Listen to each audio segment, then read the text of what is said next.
Hello दोस्तों, welcome to my channel. आज हम लोग जो है ना एक्सेल में गिनना सीखेंगे कि किस तरीके से हम चीजों को गिनते हैं। यानी हम जो है ना एक्सेल में आज काउंट से रिलेटेड फंक्शन को सीखने वाले हैं। इसमें हम सीखेंगे काउंट, काउंट ए, काउंट ब्लैंक, ठीक है ना। हमें जो है ना साथ में लगाएंगे और समझते जाएंगे कि एक्चुअली में इसका मीनिंग क्या होता है। काउंट एक प्रकार का फंक्शन है, क्योंकि जो है ना पहले से डिफाइंड है कि काउंट करने पर जो है ना क्या होगा कि गिना ही आएगा, ठीक है ना। तो अब समझते हैं काउंट क्या करता है, क्या चीज को गिनता है। काउंट ए किस चीज को गिनता है और काउंट ब्लैंक किस चीज को गिनता है, ठीक है ना।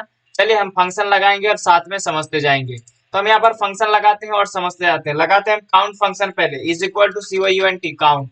कीबोर्ड से टैब बटन क्लिक कर दिए। तो अभी हमको क्या पूछ रहा है, हमको ये पूछ रहा है वैल्यू, वैल्यू फिल कीजिए। जैसे ही हमने काउंट फंक्शन लिखा तो यहाँ पर देखिए उसका जो सिंटैक्स है वो जो है ना दिख गया। यानी क्या कह रहा है कि वैल्यू को सेलेक्ट कीजिए, है ना।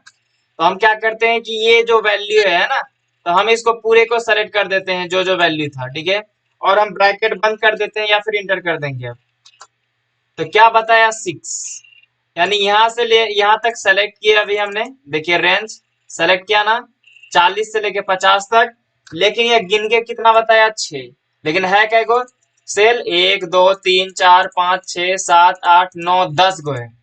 लेकिन यहाँ पर 6 बताया।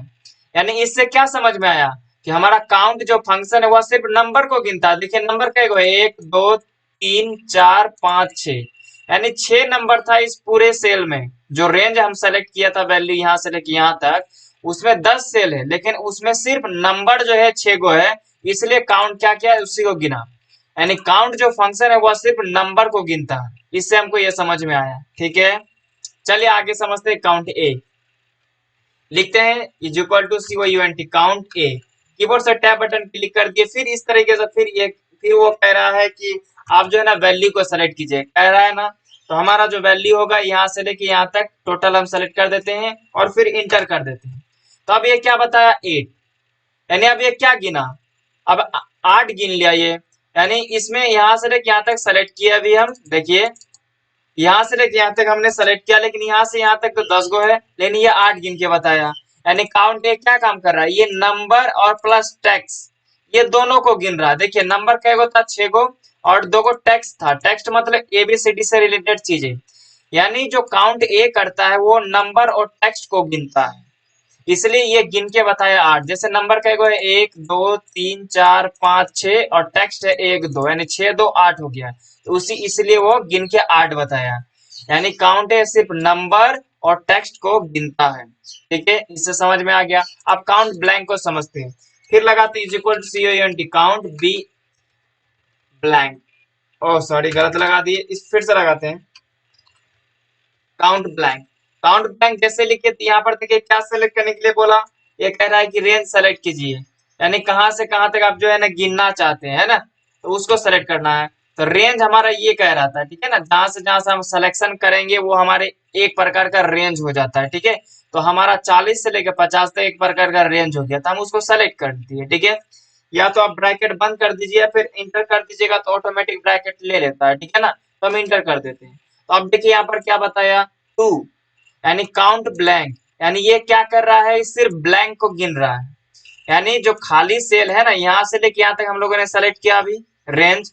लेकिन इन पूरा सेल में जो खाली जो सेल है 2 गो था, यहाँ एगो यहाँ एगो।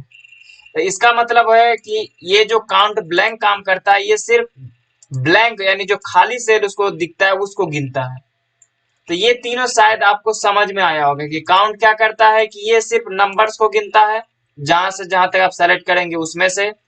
काउंट क्या करता है कि वो नंबर और टेक्स्ट दोनों को गिनता है, ठीक है। और काउंट ब्लैंक का मतलब होता है कि यह ब्लैंक सेल को गिनेगा, खाली सेल को, ठीक है।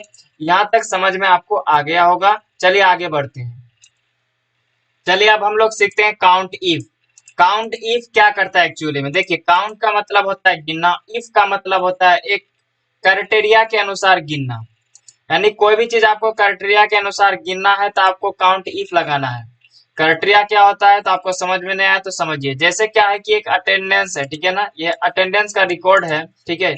यहाँ से लेके यहाँ तक संतोष का अटेंडेंस है, यहाँ से लेके मुन्ना का, यहाँ से लेके मनोज का, है ना।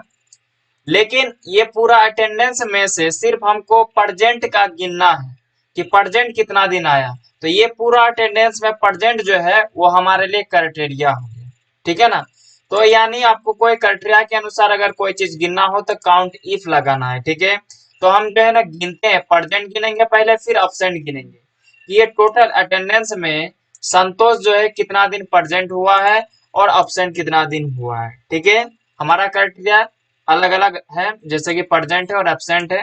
प्रेजेंट के लिए पी लिखे, एब्सेंट के लिए ए लिखे, ठीक है। तो हम काउंट इफ लगाते हैं। काउंट इफ का मतलब पहले समझ लीजिए कि अगर कोई क्राइटेरिया के अनुसार अगर हमको जो है ना कोई भी चीज गिनना हो तो हम काउंट इफ लगाएंगे। क्राइटेरिया का मतलब क्या हुआ कि जैसे कि आप मार्केट गए, मान लीजिए यहाँ से डेटा से नहीं, मान लेते हैं कि आप मार्केट गए माँ के साथ, और जो है ना आप कहे फल का दुकान में गया और कहे कि माँ हमको जो है ना सारा फल नहीं चाहिए, हमको आम दे दो। तो सारा फल में से क्या हो गया, आम जो है एक प्रकार का क्राइटेरिया हो गया। अब तो समझ में आया है ना। यानी पूरा अटेंडेंस में से जितना भी अटेंडेंस है उसका रेंज में से अगर प्रेजेंट देखना है तो प्रेजेंट जो है उस अटेंडेंस का एक क्राइटेरिया हो गया, ठीक है। तो अब हम जो है निकालते हैं यहाँ पर और समझते हैं, ठीक है, काउंट इफ। तो ये तो बात पहले समझ में आ गया कि काउंट इफ हमको किस लिए लगाना है, क्योंकि एक क्राइटेरिया के अनुसार हमको चीजों को गिनना है, इसलिए हम काउंट इफ लगा रहे हैं, ठीक है। तो हम यहाँ पर लिखते हैं काउंट इफ और समझते हैं अच्छे से। Is equal to C O count if. Count if लिखने पर कीबोर्ड से हम टैब क्लिक कर दिए। टैब क्लिक करने पर इसका सिंटेक्स ओपन हो गया, ठीक है ना। देखिए जब भी फंक्शन लगाइएगा ना, तब जो है ये जो सिंटेक्स होता है इसको पूरा ध्यान से देखिएगा। क्यों? ये सिंटेक्स के अकॉर्डिंग आपको चीजों को बैठाना है और वो निकाल के दे देता है, इसलिए ये सिंटेक्स को समझना जरूरी है। काउंट इफ जो है ना लिखने पर हमारा सिंटेक्स आया रेंज और क्राइटेरिया, यानी किस रेंज में से आपको चीजों को गिनना है वो, और उसका क्राइटेरिया क्या रहेगा, यानी उसमें से आपको क्या गिनना है वो, ठीक है। तो अब इस दोनों को हम देते हैं, पहले हम रेंज सेलेक्ट करते हैं, ठीक है। पहला क्या है, रेंज। तो हमारा रेंज होगा ये पूरा अटेंडेंस संतोष का है ना, यहाँ से लेके यहाँ तक। देखिए यहाँ तक था लेकिन यहाँ पर काउंट लिख के आ गया, तो थोड़ा आप समझ लीजिए थोड़ा, ठीक है, कि यहाँ तक मेरा डेटा है। तो यहाँ से लेके यहाँ तक मैंने एक रेंज सेलेक्ट कर दिया, यानी हमारा यहाँ से लेके यहाँ तक डेटा हो गया। रेंज का मतलब होता है कि सिलेक्शन, यानी आपको कहाँ से लेके कहाँ तक सेलेक्ट करना है, वो आपके लिए रेंज हो गया एक प्रकार का, ठीक है। तो हमारा रेंज संतोष का अटेंडेंस ये पूरा था तो उसको सेलेक्ट कर लिया। अब रेंज सेलेक्ट करने के बाद जो है ना आपको क्या कह रहा है कि आप कोमा दो। कोमा देने के लिए कह रहा है तो हम कोमा दे दिए। अब कह रहा है कि क्राइटेरिया दीजिए, यानी आप जो रेंज सेलेक्ट किए हैं ना, जैसे कि हमने यहाँ से लेके यहाँ तक रेंज सेलेक्ट किया है, तो उस रेंज में से आपको कौन सा चीज को गिनना है ना। तो हम चाहते हैं कि प्रेजेंट को गिनना है ना। प्रेजेंट को क्या करना है, गिनना है। तो प्रेजेंट के लिए हम लोगों ने क्या लिखा है, पी। तो हम कीबोर्ड से यहाँ पी लिख देंगे। क्या लिख देंगे, पी, ठीक है ना। तो ये हमारे लिए क्राइटेरिया हो गया। लेकिन एक चीज ध्यान रखिएगा कि पी क्या है, एक टेक्स्ट है। पी क्या है, एक टेक्स्ट है, यानी एबीसीडी से रिलेट करता है। और ये काउंट इफ क्या है, एक फंक्शन है। यानी कभी भी फंक्शन में टेक्स्ट से रिलेटेड अगर कोई भी चीज लिखिएगा तो काम नहीं करेगा, ठीक है ना। इसलिए टेक्स्ट को जो है ना हमेशा इन्वर्टेड कोमा के अंदर लिखना होता है। तो ये बात को आप ध्यान से सुनिए कि कभी भी टेक्स्ट को अगर फॉर्मूला या फिर फंक्शन में लिखना है तो हम उसको इन्वर्टेड कोमा के अंदर लिखेंगे, ठीक है। तो हम यहाँ पर पी को सिर्फ ऐसे ही नहीं लिखेंगे बल्कि इसको हम इन्वर्टेड कोमा के अंदर पी लिखेंगे, ठीक है ना।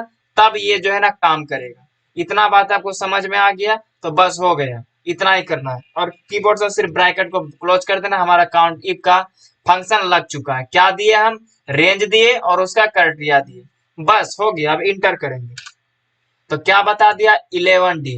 यानी यहाँ से लेके यहाँ पूरा अटेंडेंस जो हुआ था उसका, उसमें से आप उसका जो अटेंडेंस प्रेजेंट का है वो 11 दिन का है। गिन के देखते हैं क्या सही है, 1 2 3 4 5 6 7, ये तो ऑप्शन है, 8 9 10 11, सही है, ठीक है ना।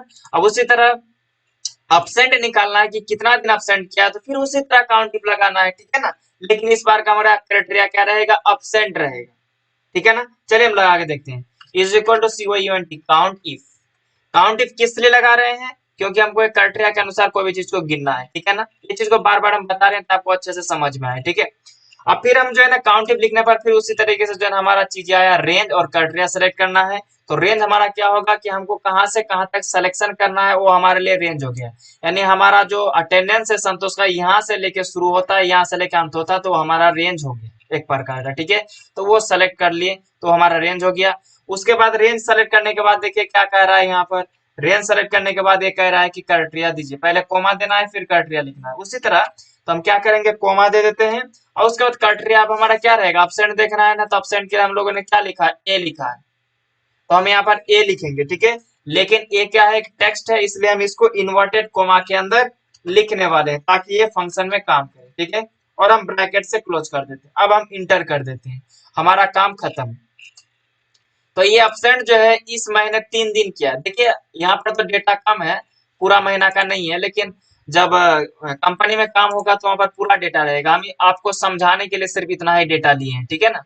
तो ये देखिए संतोष ने कितना दिन अपसेंट किया, 1 2 3, ये गिन के दे दिया।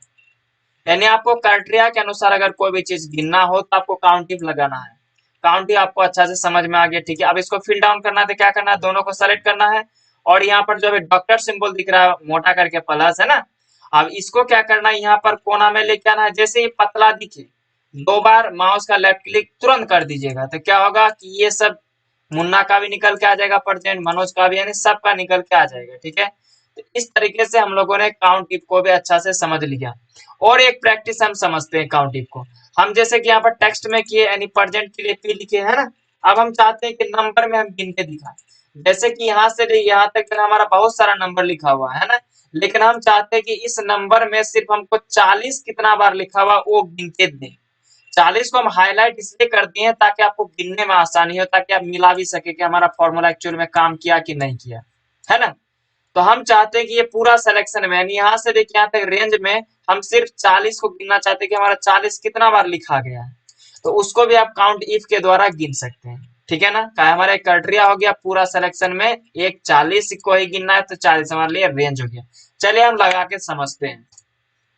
यह हम लगाते हैं COUNT काउंट इफ जैसे लिखे हम कीबोर्ड से टैब दबा दिए। देखिए हम टैब बार बार कर रहे हैं क्योंकि आपको समझ में आए कि चीजों को करते कैसे हैं। माउस से या फिर यहाँ क्लिक कर दीजिए या फिर कीबोर्ड से टैब क्लिक कीजिए। टैब बटन क्लिक करने पर जो है हमारा फंक्शन एक्सेल में चढ़ गया। अब फिर उसी तरह काउंट इफ का हम जो सिंटैक्स है क्या है, रेंज है और क्राइटेरिया है।